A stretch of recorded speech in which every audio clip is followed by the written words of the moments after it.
The question of who we are or what we are lies at the heart of Aquinas' account of happiness.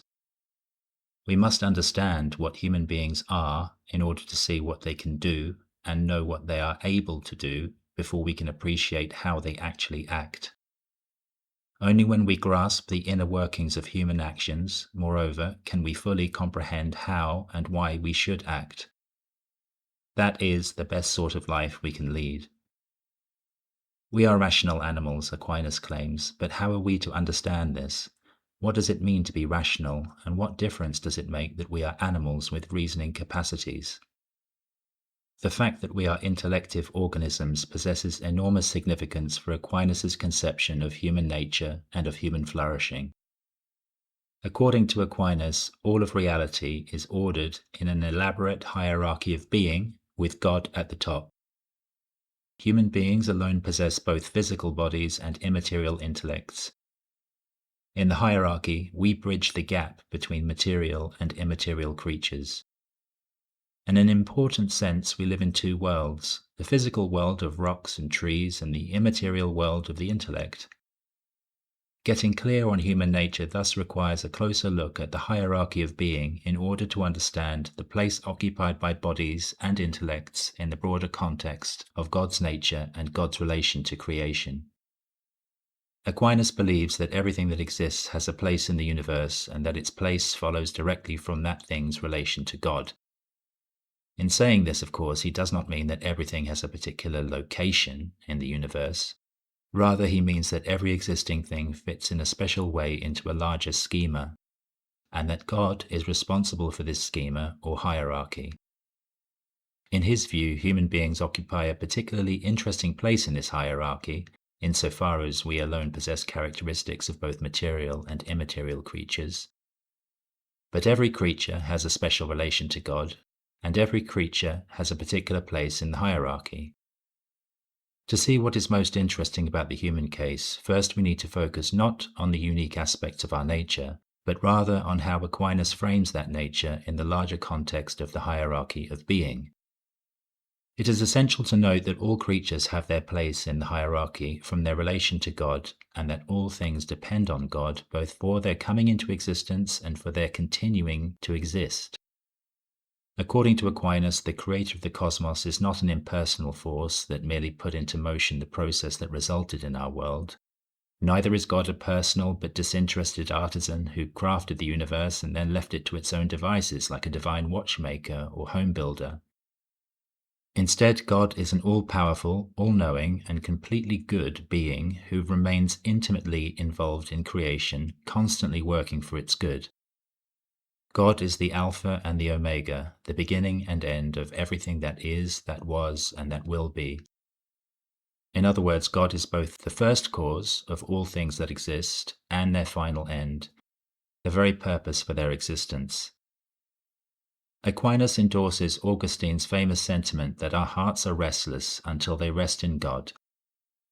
Everything receives its nature from God, and everything fulfills its nature only when it comes into right relation with God. This central belief can be seen in the structure of Aquinas' best-known work, the Summa Theologiae, in which God is both the beginning and end of the discussion.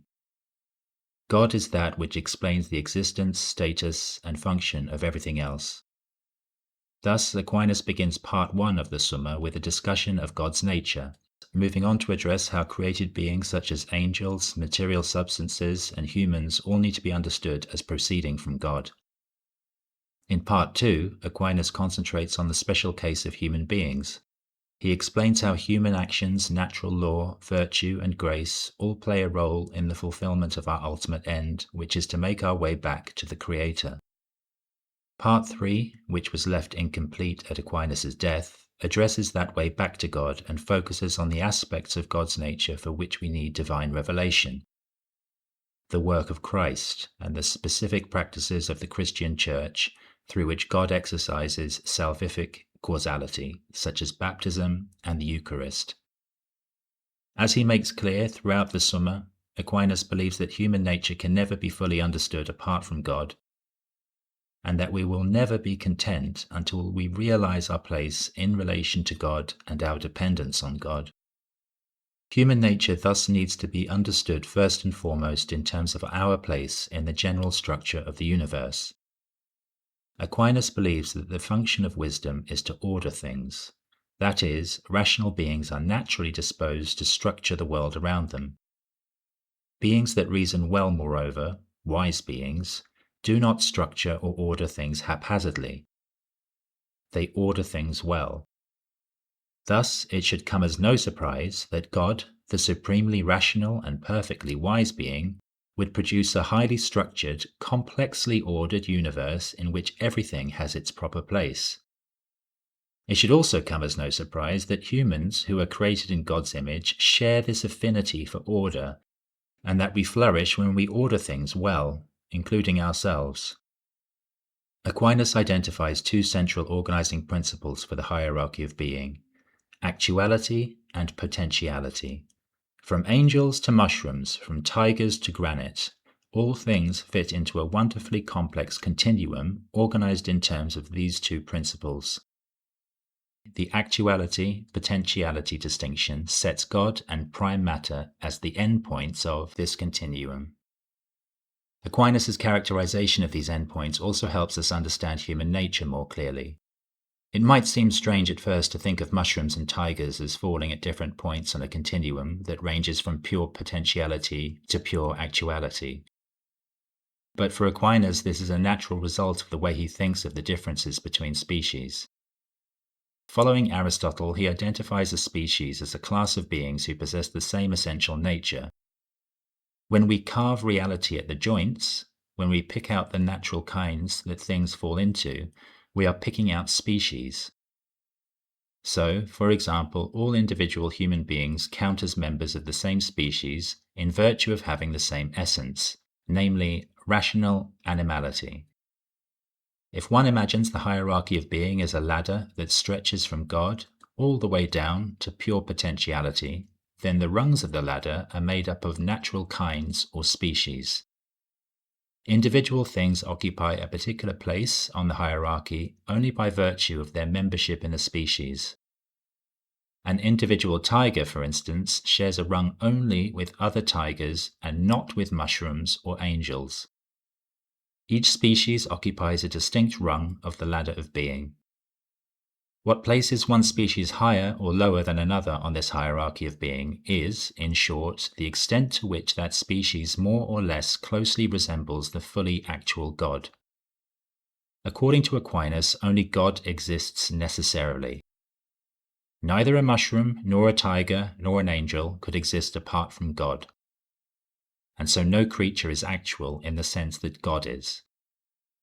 Nevertheless, each creature can receive participated existence, that is, it can receive existence directly from God, to a certain extent, an extent determined by the natural capacities unique to the species of which it is a member.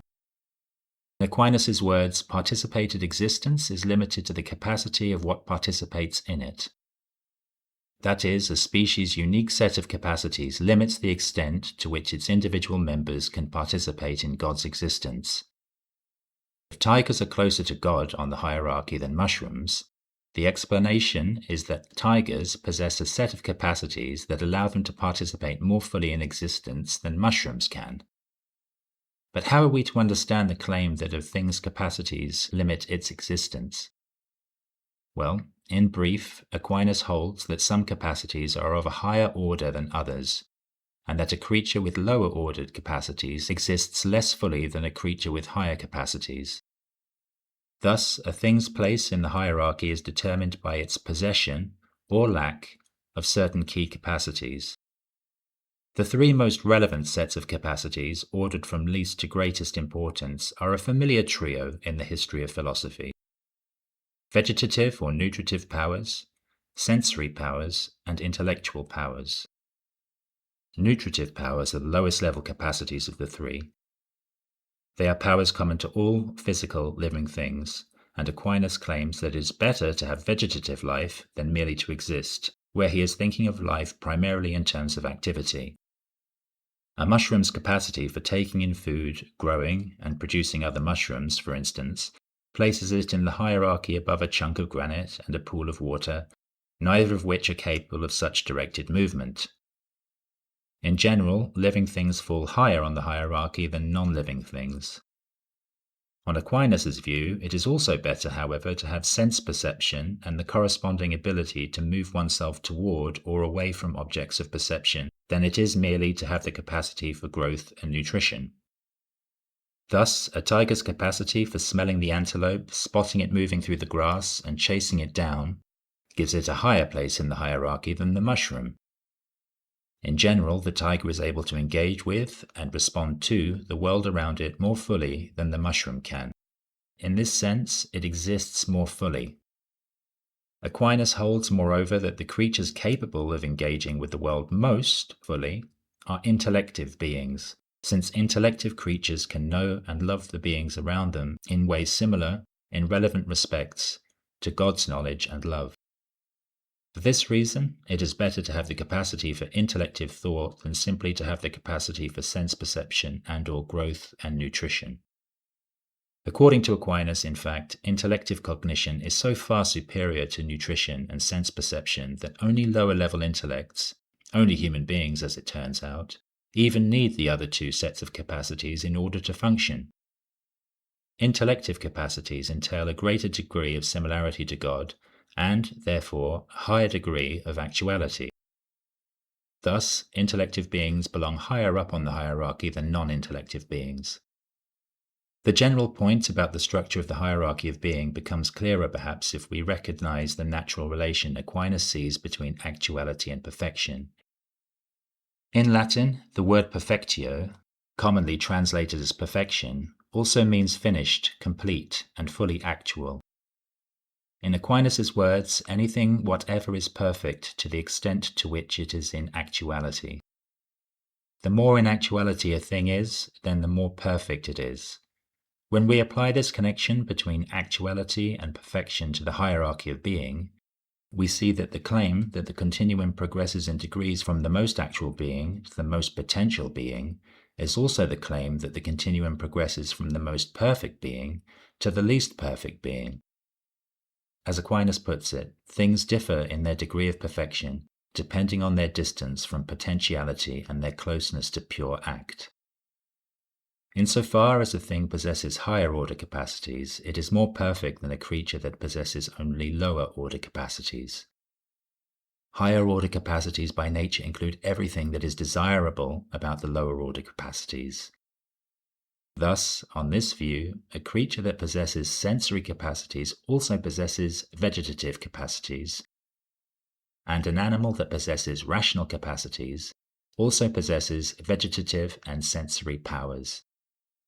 The further up the hierarchy, moreover, the closer things get to having all the desirable lower-order capacities contained in one, universal, and comprehensive higher-order capacity.